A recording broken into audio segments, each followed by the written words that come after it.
할렐루야, 할렐루야. 여러분, 명절입니다마는 명절보다 더 행복한 예배로 하나님께서 우리를 축복하실 줄 믿습니다. 우리 좌우에 계신 분과 한번 그렇게 인사할까요? 우리 명절을 맞이했으니까 명절 잘 쉬십시오. 그렇게 인사하겠습니다. 명절 잘 쉬십시오. 명절 잘 쉬십시오. 한 자매와 대화 가운데 이런 일이 있었습니다.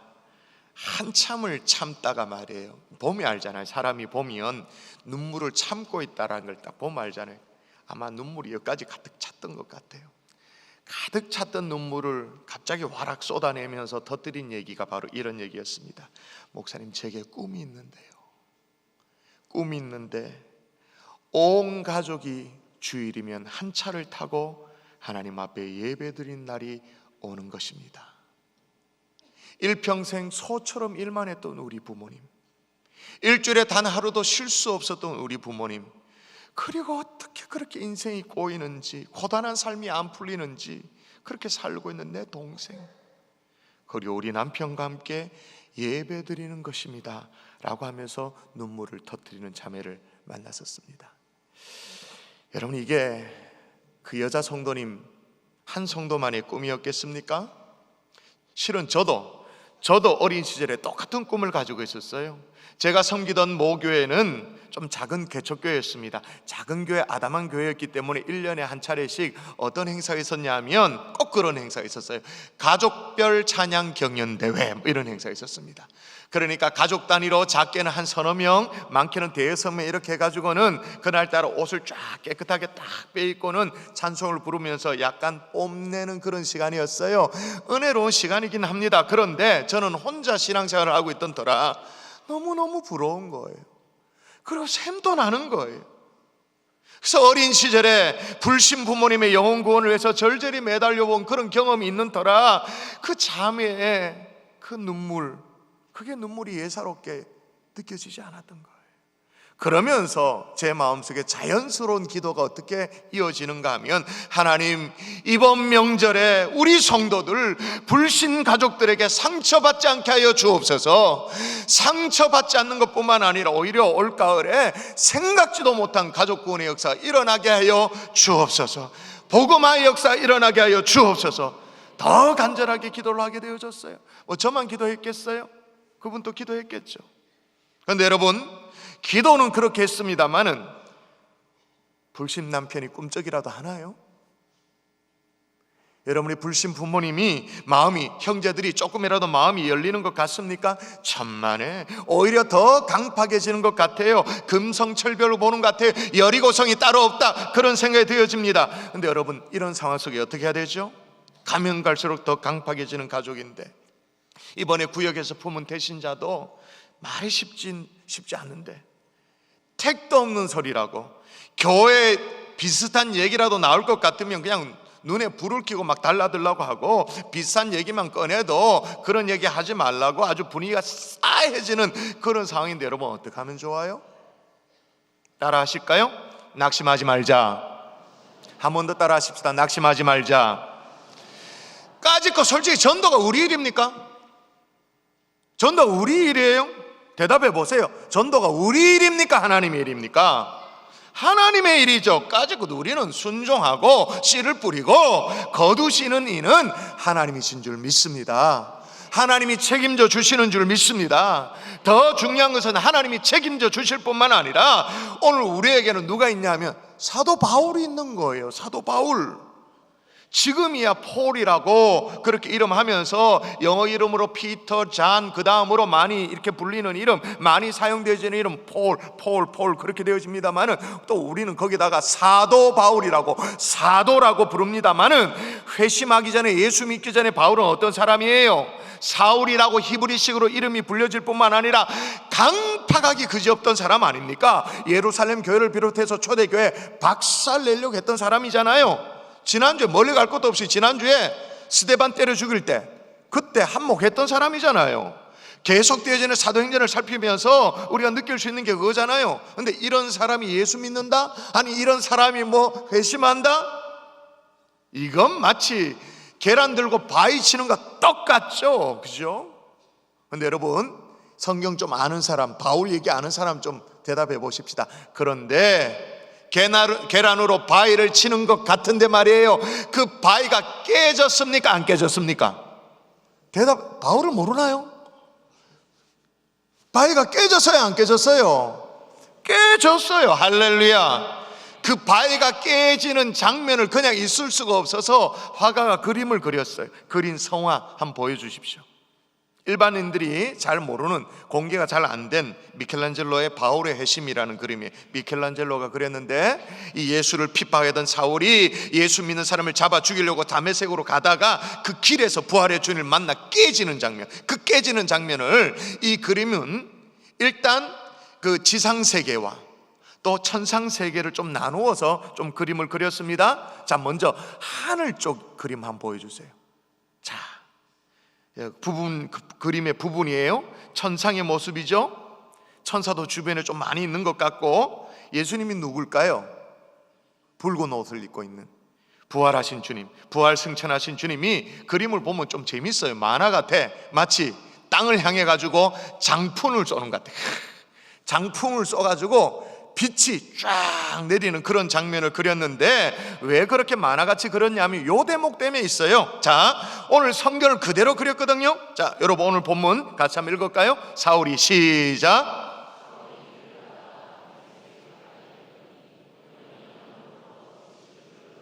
빛이 그를 둘러 비추는지라 호련히 하늘로부터 강한 빛이 임하였다, 그렇게 말합니다. 그래서 음성이 들리죠. 사울아, 사울아, 내가 어찌하여 나를 박해하느냐? 깜짝 놀라, 주여 누시오니까 네가 박해하는 예수다.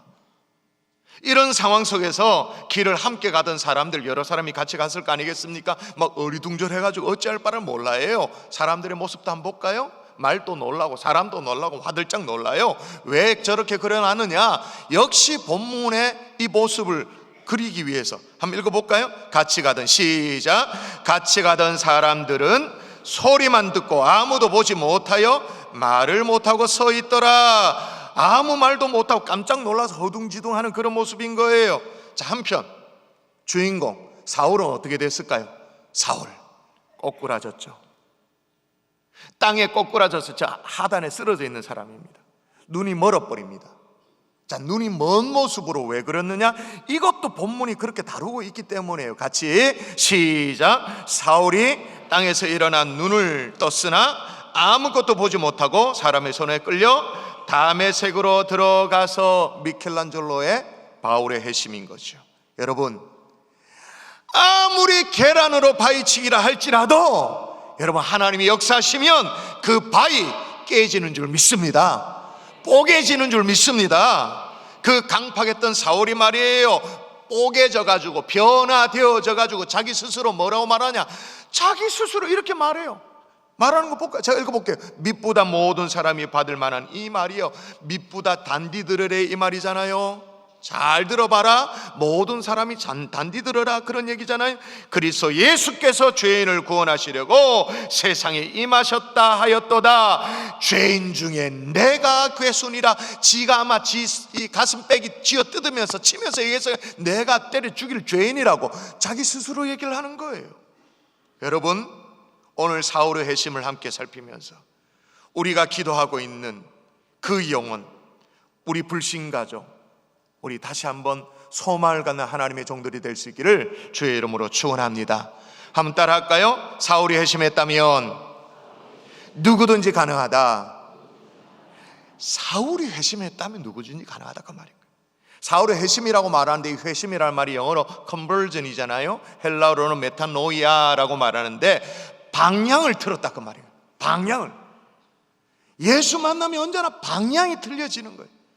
새로운 방향으로 틀려지게 되어지는. 여러분, 서울에 상암동에 가면 월드컵 경기장이 있잖아요. 월드컵 그 경기장에 보면 그 주변에 뭐 하늘공원도 있고 또 노을공원도 있고 뭐 그 공원이 있습니다. 그래서 여름에 보면 뭐 텐트 치고 피크닉도 하고 뭐 그런 공원으로 만들어 놨죠, 그죠? 그런데 여러분, 저 연배 이상 뭐 비슷하면 다 알잖아요. 월드컵 구장 그 근처에 하늘공원 뭐 공원, 그 옛날에 뭐였습니까? 저 연배가 아닌 걸로 지금 시침뚝대네. 옛날에 다음 그게 뭐예요? 세 글자. 난지도. 난지도가 뭐예요? 쓰레기 매립장, 온 천지에 있는 쓰레기 다 모아가지고 그거 막 다. 근데 지금은 그게 뭐가 되어 있어요? 생태공원이 돼요. 생태공원. 적어도 이 정도의 방향전환, 이런 게 회심이라 그 말인 거예요. 자, 먼저 사울이 원래 어떤 사람이었는데 방향전환을 했느냐? 원래 어떤 사람은, 일단 유대인들이 스데반 집사를 죽일 때 말이에요, 지난주에 살폈잖아요. 돌로 쳐 죽일 때 그때 행동을 책임졌던 사람이에요. 자, 보세요. 제가 한번 읽어볼게요. 성 밖으로 내치고 돌로 칠세 증인들이 옷을 벗어 사울이라는 청년의 발 앞에 두니라. 자, 옷을 벗어가지고 누구 발 앞에 뒀다고 말합니까? 사울. 아니, 사람들이 옷을 벗어가지고 왜 그 사울 앞에 둡니까? 그건 무슨 말이냐? 옷을 벗어서 누구 발 앞에 던진다라는 게 이 유대인들에게 어떤 상징적인 의미가 있냐면, 네 책임져라, 그 말인 거예요. 사람들이 옷을 벗어가지고 자기 발 앞에 던지는데도 그걸 허락했다, 그 말은 뭐냐? 내가 책임진다, 그 말이에요. 네 책임져라. 그래, 내가 책임질게, 그 말인 거예요. 뭐예요? 스데반 돌로 쳐 죽이는데 네가 책임져라, 그 말인 거예요. 책임졌던 사람이에요. 왜 그랬느냐? 사울이 스데반의 죽음을 보고 어떻게 여겼는가, 어떤 마음을 품었는가 중요하잖아요. 여러분 읽으세요. 자, 시작. 죽는 게 마땅하다, 그렇게 여기기 때문에. 여러분 생각을 해보세요. 아니, 세상에 어떤 일이 사람을 죽여가면서 마땅한 일이 어디 있겠어요? 그런 일이 어디 있겠어요? 제가 이걸 가지고 어떤 성도님께 새가족에 설명을 했더니 대반의 그 성도님 그렇게, 이야, 그 사울 아주 못된 놈이네요, 이렇게 얘기를 하는 거예요. 그렇게 툭 얘기하는 거예요. 그런데 저는 목사고 이 자리에 대부분 계신 분들은 좀 오래 신앙생활 하다 보니까 바울을 그 사울이라고 우리가 생각하지 않고 언제나 사도 바울 또는 바울 선생, 그렇게 이해하잖아요. 그러니까 그렇게 표현 못하는데, 새가족은 그냥 있는 그대로 설명을 뜩 듣더니 뭐라고 툭 얘기하냐면, 야, 그거 진짜 못된 놈이네요, 딱 이렇게 얘기하는 거예요. 우리는 겁나서 그런 얘기 잘 못하는데, 이 정도로 사울이 강팍했던 뗀뗀했던 인간이었다, 그 말인 거예요. 더욱 이게 말이에요, 사울이 막 젊은이 혈기했네, 한번 해볼까, 그런 마음을 했으면 몰라. 그리고 사람들이 와 때려 죽이려고 하니까 군중심리에 와 해서 그랬으면 몰라. 근데 그거 아니야. 더 못됐지. 자기 신념, 종교적인 신념에 근거해서 한 행동에, 그러니까 더 무서운 거예요. 자, 뭐라고 말하냐면 자기 자신을 이렇게 소개합니다. 나는 유대인으로 길리기아 다소에서 났고 이 성에서 자라 가말리엘 문화에서 우리 조상들의 율법에 엄한 교훈을 받았다. 자, 무슨 얘기입니까? 일단 나는 정통 유대인 출신이다. 나는 그렇게 골빈 사람들 우우우 하는 대로 막 따라가는 그런 사람 아니라, 그 말인 거예요. 이래봬도 가말리엘 문화다. 가말리엘 당대 최고의 율법사 선생님에게 내가 사사를 받고 있는 그런 사람이다. 그러니까 무슨 얘기냐? 시시하게 나는 율법 공부한 사람 아니다. 나는 정통으로 제대로 공부한 사람이다. 자기 자부심, 종교적인 신념 엄청났죠. 그리고 열심도 엄청났어요. 어느 정도 열심이었냐면 성경에 이렇게 적어놨습니다. 하나님께 대하여 열심이 있는 자라, 내가 이 돌을 박해하여 사람을 죽이기까지 하고 남녀를 결박하여 옥에 넘겼다. 종교적인 열심으로 사람을 죽여버려. 종교적인 열심으로 사람을 가둬버려. 이걸 누가 말려요? 아무도 못 말리지, 그죠? 그런데 이런 사울이 주님 앞에 꼬꾸라져 버리는 거예요. 할렐루야. 여러분, 우리 교회는요, 해마다 영혼 구원의 어떤 열정을 가지고 행복한 사람들의 축제를 하잖아요. 봄에는 대대적으로 하고 가을에는 또 이제 구역별로, 소그룹별로 그렇게 하잖아요. 그렇게 진행하다 보니까 사울의 변화가 지금도 일어나고 있다는 것을 눈으로 보게 되어지는 거예요. 지금도 제가 한 분을 소개할 텐데, 우리 성도입니다. 간증을 여러분이 들으실 텐데, 이분은요 수십 년 동안 예수님하고 전혀 상관없이 살았어요. 당연히 하나님하고도 상관없이 살았죠. 자기 욕심에 막 끌리는 대로 그렇게 정말 뗀뗀했던 분입니다. 올라오세요. 올라오시면 돼요. 자, 올라오시는 제가 뗀뗀한 분이었다고 소개하니까 좀 미안합니다만은, 이분은 작년 봄 행축에 앞서서 예수님 앞에 꼬꾸라졌어요. 자, 사실 이분의 얘기가 아니고 우리의 얘기인데 이상옥 성도님의 간증을 듣고 메시지를 이어가도록 하겠습니다. 박수로 모시죠.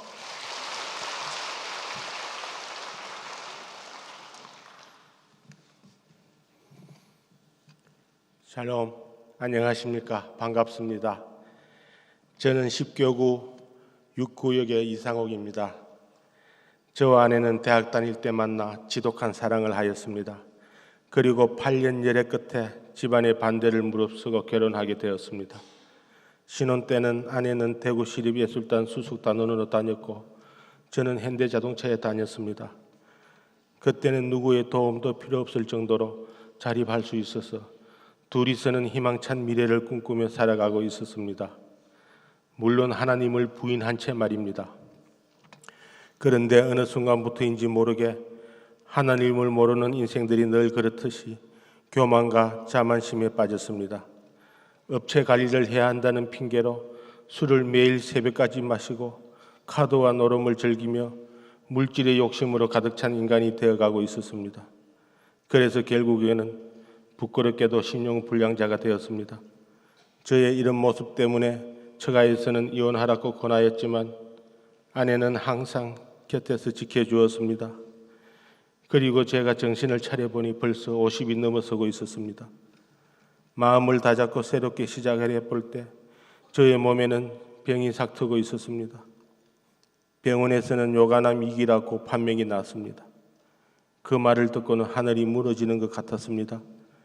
수술 전날 콩팥 하나와 방광 일부를 제거하는데 8시간 이상 진행되는 큰 수술이라는 말을 듣고는 잠을 이루지 못하고 있을 때 창문 너머로 교회의 전광판이 보였습니다. 그 전광판에 하나님 말씀이 지나가고 있는 것을 보았는데 꼭 저에게 하시는 말씀 같았습니다. 그때 갑자기 울컥하면서 나도 모르게 눈물이 났고 그때 간절히 하나님께 제발 살려달라고 울면서 기도를 하였습니다. 수술을 하고 난 뒤 회복되나 싶었는데 이번에는 다른 곳인 방광에 암이 생겨 2번이나 더 수술을 하게 되었습니다. 그땐 정말로 하나님이 원망스럽기만 했습니다. 왜 저에게 이런 시련과 고통과 고난을 주시는지 알 수가 없었습니다. 그리고 또 기도를 했습니다. 제발 요만큼만 하시고 더 이상 나빠지지 않게 하여 달라고 눈물로 매달렸습니다. 그런데 저의 기도가 통했는지 더 이상 수술은 하지 않고 약물로 치료한 후 경과를 두고 보자는 의사의 말을 듣고는 뛸 듯이 기뻤습니다. 하지만 막상 수술을 하고 나니 수술비가 없어서 걱정하고 있었습니다.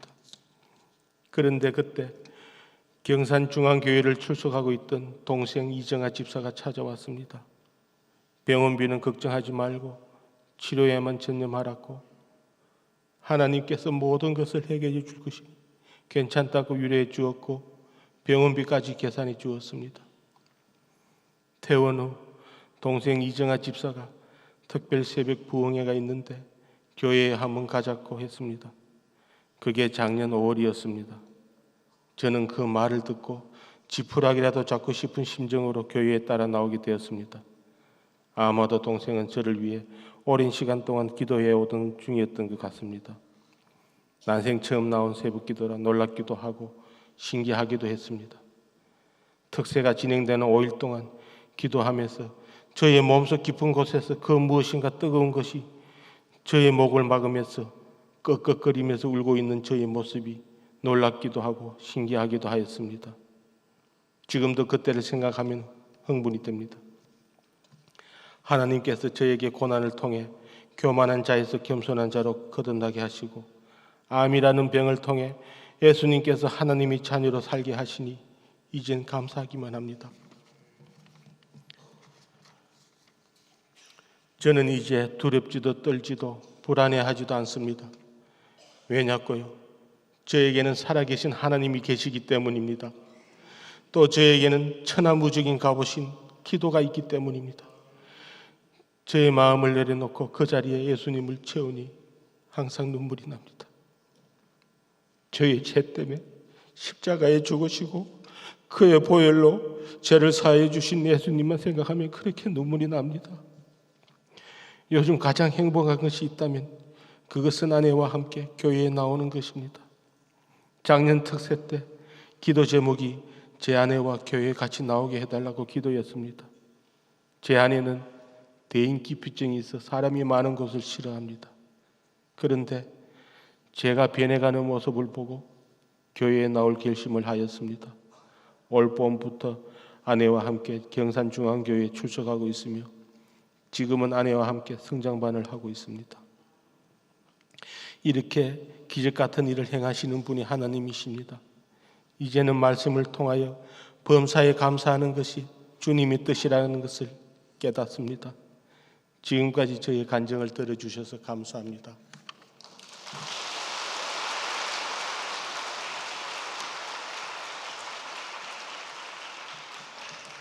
여러분 어떠세요? 여기 이 성도님이 변화되었다면 여러분의 가족도 소망이 있는 줄 믿습니다. 오늘 본문의 사도 바울이 아니죠. 사울이 변했다면 이 땅에 누군들 안 될 사람은 없는 줄 믿습니다. 재작년에 행축에 다녀갔던 우리 김창옥 교수님 간증에 보면 그런 대목이 나와요. 자기 누나가 있는데 어느 정도 뗀뗀한 사람이냐면 그 교수님의 표현이 그래요. 지옥불에 떨어지면 지옥불에 그 지옥 땔감이나 하고 있을 사람이 우리 누나라고 그렇게 얘기하는, 그 지옥 땔감 같은 그렇게 생각했던 누나에게 그냥 지나가는 말로 슬쩍 복음을 전했는데 지금 어떻게 돼 있다고 간증을 했죠? 목사님, 사모님이 돼 있다고. 그게 지옥 땔감 누나라고. 올봄에 다녀가셨던 조혜련 집사님 간증 기억나십니까? 이제 본인이 구원받고 가족을 구원하려고 복음을 전하는데 남녀 호랭개 교회에 아주 골수로 빠져있는 자기 어머님만큼은 참 힘들고 어려운 상황이었다. 그게 봄 간증 상황이었잖아요. 그런데 몇 주 전에 우리 금요 성교회 왔을 때 그 엄마가 예수 믿고 지금은 성경을 매일같이 읽는다고. 여러분 다시 한번 부탁드립니다. 다시 한번 용기를 얻고 낙심하지 않는 주의 백성들 될 수 있기를 주의 이름으로 축원합니다. 자, 그러면 어떻게 해야 변화가 일어날까요? 만남이 있어야 변하죠. 사울이 어떻게 해서 변화되었어요? 두 가지 만남을 통해서 변화됐습니다. 첫 번째 만남은 뭐냐면 예루살렘에서 다메섹으로 가는 도시로 가다가 일어난 변화죠. 만남이죠. 얼마나 그리스도를 향한 적개심으로 피가 끓었던지 성경에 위협과 살기가 등등했다라고 기록되어 있습니다. 수데반 순교 현장에서 그렇게 씩씩거렸던 이 사울이 말이 이제는 본격적으로 예수 믿는 사람 잡아 죽이려고 발벗고 나섰어요. 예루살렘에서 자기 마음대로 가두고 다 했습니다마는 성이 안 차는 거예요. 그리고 이 예루살렘에 있던 사람들이 도피를 해가지고 이 다마섹에 숨어 들어가 있다라는 첩보를 접하게 되었죠. 씨를 말려버리겠다는 그런 생각으로 아주 공문까지 받아서 다메섹까지 가는 길이었습니다. 그런데 이 대목에서 여러분 아셔야 될 것이 왜 이 시점에서 예루살렘의 성도들이 핍박을 받아가지고 다메섹에 왜 갔을까요? 다메섹이 가까운 곳이 아니에요. 지금 우리로 말하면 경산에서 예를 들면 저 위에 블라디보스톡 되는 거리예요. 그렇단 말이에요. 그러니까 남쪽 유다에서 예루살렘에서 이제 사마리아를 통하고 그 다음에 더 올라가서 갈릴리를 통하고 갈릴리 넘어서 국경을 지나가고 그리고 한참을 가야 그래야 다메섹이에요. 그런데 왜 다메섹에 가 있었을까요? 우리 식으로 말하면 다메섹에 한인촌이 있었던 거예요. 유대촌이 있었던 거예요. 유대타운이 있었던 거예요. 그 당시에 유대인들은 모이면 언제나 회당을 만드는 사람들인데 이 다메섹이 국제도시였는데 유대인 회당이 30개에서 많게는 40개까지 있었다고 추정이 되어집니다. 그러니까 유대인들이 함께 모이는 국제도시에 예수 믿는 유대인들이 숨어들게 딱 안성맞춤이었죠. 그렇게 숨어 들어가 있었는데 그 첩보를 사울이 접한 거예요. 그래서 그것까지도 씨를 말려야겠다 생각하고 공문 받아들고 찾아갔죠. 체포영장을 발부받고 간 거예요. 그러니까 이 사울이 어떤 인간인지 상상이 되죠. 근데 그 가던 길에 거의 다 갔죠. 다 가서 어떤 일이 일어났는가? 성경에서 가장 황홀하고 가장 통쾌한 본문 같이 읽도록 하십시다. 같이 시작. 사울이 길을 가다가 다메섹에 가까이 이르더니 호련히 하늘로부터 빛이 그를 둘러 비추는지라 땅에 엎드려져 들음에 소리가 있어 이르시되 사울아 사울아 내가 어찌하여 나를 박해하느냐 하시거늘. 기세등등했죠. 그런데 그 강한 빛 아래 소리 한 번 못 내고 꼬꾸라져 버리는 거예요. 인간이 원래 이렇게 약해요. 기세등등하죠. 교만하고 머리 끄떡끄떡하고 그렇게 다니죠. 근데 하나님의 빛 아래 완전히 꼬꾸라져서 겨우 힘을 모아가지고 물어옵니다. 주여 니시오니까 난 네가 박해하는 예수다. 그 한마디에 완전히 폭삭 주저앉잖아요. 저는 이 장면을 보면서 확신하게 되는 것이 있습니다. 다 필요 없고 부활하신 주님이 만나주시면 게임이 끝나는 줄 믿습니다. 사울이 아니라 사울 하렙이라 할지라도, 어떤 강팍한 바위 같은 사람이라 할지라도, 금강석가 같은 사람이라 할지라도 뽀개지는 줄 믿습니다. 왜냐하면 제가 조금 전에 만남이라고 말했습니다만은, 여러분 사울에게서 이건 만남이 아니죠. 이건 만남이 아니에요. 이건 만남이 뭐예요? 이거는 충돌이야. 그냥 충돌이지. 사울을 향해 부활의 주님이 돌진 앞으로 한 거예요. 이거는 만남은 이렇게 표현을 이렇게 할 수 있겠지만, 이거는 그게 아니에요. 이건 충돌이에요. 그 충돌, 부활의 주님이 탁 찾아오시니까 그냥 그 충돌 앞에 배겨낼 사람이 있겠어요? 얼마나 충격이었던지 겨우 사람들의 부축을 받아가지고 다메섹에 도착하긴 했습니다. 자, 9절에 보면 이렇게 기록을 해놨습니다. 그 사울의 형편이 어떠했는지 자 읽으세요. 자 시작. 부활의 주님을 만나면 어떤 영혼도 깨지는 줄 믿습니다. 그러므로 한 번이라도 예배에 참석하게 하는 것이 이게 예산 일이 아니에요. 예산 일이 아닙니다만은, 그러나 여러분 아까 간증하셨던 성도님 어느 순간에 깨졌다고 말했어요. 정확하게 작년 새벽 부흥회, 특별 새벽 부흥회 예배 시간에 참 독특한 분이시죠. 처음 예수 믿은 게 특세야. 그죠? 여러분 특세라는 게 뭐예요? 원래 예수 믿던 사람들이 저 더 잘 믿어보려고 난리 법석을 지키고 새벽에도 모여보는 게 그게 특세인데, 특세 예배 시간에 주님과의 충돌이 일어난 거예요. 할렐루야. 올 봄에 온 조혜련 집사님 언제 예수 믿게 됐다 그랬어요? 본인도 남녀 호랭계 그 대표 선수 아니었습니까? 근데 언제 예수 믿게 되었다고요? 결혼에 실패를 하고 재혼을 했다 그랬잖아요. 본인이 간증한 얘기니까 이렇게 얘기해도 신뢰가 아닐 거예요. 재혼을 했는데 그 재혼한 남편이 정말 신실한 그리스도인이었다고, 이렇게 저렇게 전도를 하려고 자에게 접근을 하는데 다 거절 하다가 연하의 남편이었는데 말이에요, 교회 한 번만 가주면 내가 당신에게 평생 존대한다고. 그래서 까짓거 교회 한 번 가주지, 남편이 내한테 나이 어린 남편이 내한테 존대해 준다 그러니까 가주지. 그런 마음으로 교회 갔다가 하나님의 은혜로, 그 은혜라는 그 대목에서 꼬꾸라지잖아요. 충돌이 일어나잖아요. 그래서 그렇게 눈물이 나더래요. 우리 성도님 지금 생각해도 흥분이 되더래요.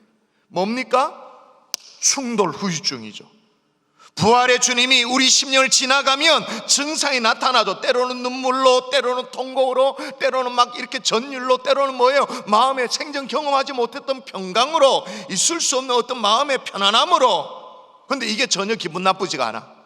전혀 나쁜 것 같지가 않아. 그래가지고 좀 전에 우리 간증했던 이상욱 성도님 뭐라고 말했습니까? 특세의 기도 제목 뭐였다고요? 아내도 같이 교회 나오면 좋겠다. 좋으니까. 그 눈물이 부끄러운 게 아니고 좋으니까 아내도 같이 예배당에 나오면 좋겠다 그랬잖아요. 그러면 여러분, 우리가 가족들과 함께 로뎀에 와서 교회 카페에서 차를 한잔 마실 수도 있습니다. 명절에 선물을 주면서 마음을 나눌 수도 있습니다. 좋은 얘기도 할 수도 있습니다. 신사적으로 할 수도 있습니다. 그러나 가장 중요한 것은 예배 자리에 초청하는 것입니다. 이 예배 자리에서 주님과의 역사적인 만남이 일어나게 되는 줄 믿습니다. 할렐루야. 또 하나 여러분, 사울이 변화될 수 있었던 건 뭐냐? 예수님과의 만남이 있었습니다만 또 하나 사랑과의 만남도 있었죠. 두 번째 만남이 있었어요. 부활의 주님을 만나서 완전히 조잔쳐졌습니다. 사울을 일으킬 사람이 필요했어요. 그래서 하나님이 준비해 놓은 사람이 있었죠. 아나니아라고 준비를 했습니다. 다메섹에 원래 살고 있었던 신실한 예수님의 제자였어요. 그래서 이제 감동으로 자기에게 말씀이 들려왔겠죠. 가서 도우라, 이렇게. 아나니아 기겁을 하는 거예요. 어디야 그 사울, 그 흉측한 사람에게 기겁을 하면서 했던 얘기가 성경에 기록되어 있어. 그 느낌을 여러분 느껴보세요. 제가 한번 읽어볼 테니까 느낌을 한번 보세요. 주여, 이 사람에 대한 내가 여러 사람에게 듣사온즉 그가 예루살렘에서 주의 성도에게 적지 않는 해를 끼쳤다 하더니 여기서도, 여기가 어디예요? 그러니까 다메섹이죠. 주의 이름을 부르는 모든 사람을 결박할 권한을 대제사장들에게서 받았나이다. 그런데 그 흉한 사람에게 제가 왜 가야 됩니까? 왜 나를 보내십니까? 이렇게 질문했겠죠. 근데 주님의 대답은 뭐예요? 여러분 읽으세요. 주님의 대답 같이 시작.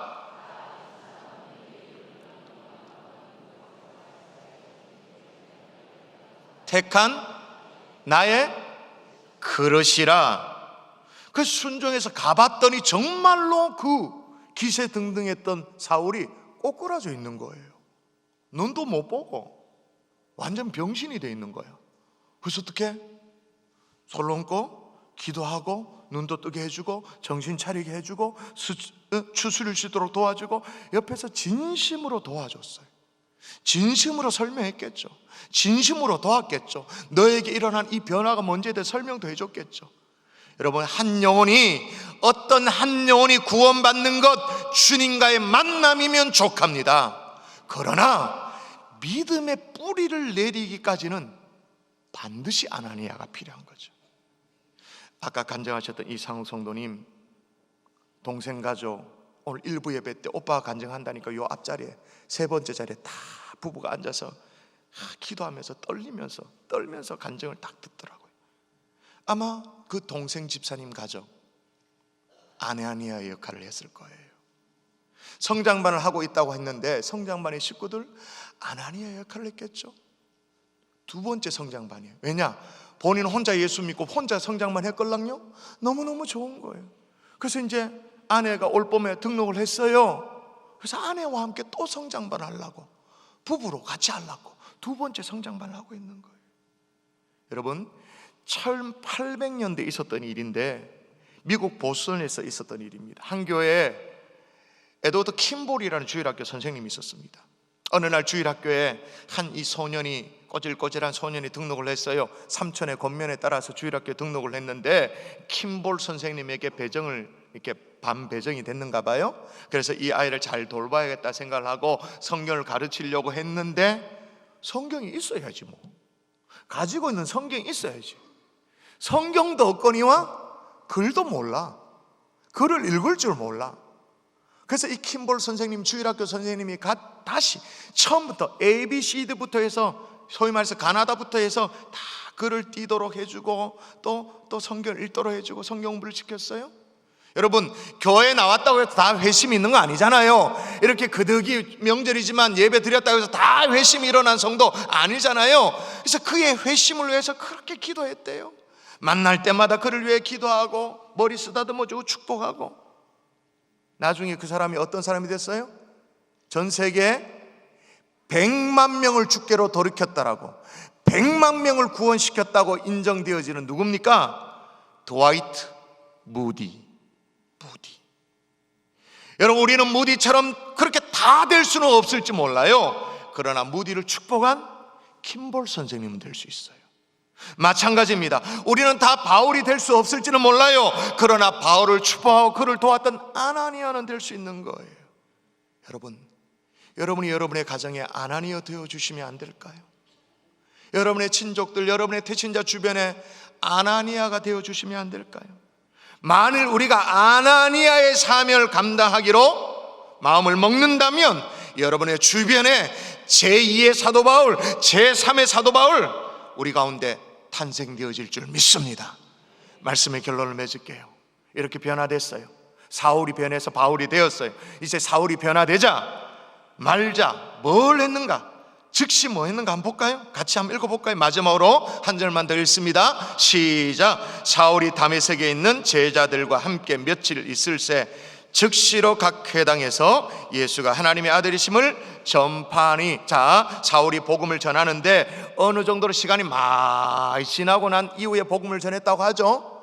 세월이 많이 지나고 난 이후에 예수가 하나님의 아들이심을 전파했다고 말하죠? 우리 식으로 말해서 성장만 마치고 제자훈련 마치고 사회훈련 마치고 뭐 중직자도 되어지고 뭐 권사 장로 되어지고 그렇게 되고 난 이후에 그렇게 이제 예수가 하나님의 아들임을 증거했다고 말하죠? 아니죠? 뭐예요? 세 글자. 즉시로. 복음은 원래 그런 거예요. 핍박자였어요. 근데 예수 만나면 그 자리에서 회심자가 되어져요. 핍박자였어요. 예수 만나면 그 즉시 전도자로 바뀌어요. 아까 성도님 예수 믿자 말자 특세의 기도 제목이 뭐였다고 말했습니까? 아내와 함께 예배드리게 해달라고. 그 즉시 아내를 위한 기도가 나오는 거죠. 즉시 변화되어지는 거예요. 더 중요한 것은 뭐냐? 사울이 지금 변화됐는데 지금 어디에 가서 예수가 하나님의 아들심을 전했다고 말해요? 어디에 가서? 다메섹에 가서. 여러분, 다메섹이 어떤 곳이에요? 다메섹이 사울이 뭐 하려고 했던 곳이에요? 예수 믿는 사람 잡아 죽이려고 마음먹었던 곳. 그래가지고 열받아가 찾아갔던 곳이잖아요. 근데 하나님 꼭 이런 식이야. 그 다메섹에 가라는 거야. 그러니까 우리가 있던 자리로 돌려보내는 거예요. 핍박했던 그 자리, 그죠? 내가 예수 믿기 전에 직장 동료들과 함께 죽이 잘 맞아가지고 교회 조롱하고 예수 믿는 사람들 조롱하고 그랬던 그 직장 동료에게 내가 이제 예수를 믿어서 그 사람 찾아가라는 거예요. 얼마나 민망해요. 같이 짝짝꿍 돼가지고 예수 믿는 것들 그러고 교회 뭐 이러면서 같이 막 비판하고 그랬는데 내가 덜렁 예수를 믿게 돼버렸는데 그 상대방 조마차가 짝짝꿍 하면서 핍박했던 그 사람에 가라는 거예요. 얼마나 민망하고 민구스러워요. 근데 하나님 늘 이런 식이야. 다시 돌아가서 거기에 가서 복음을 전하라는 거예요. 여러분 낙심하지 마십시오. 사도 바울을 변화시키는 이 하나님이 여러분이 가는 그 자리 불신자 정말 태신자 변화시켜 내실 줄 믿습니다.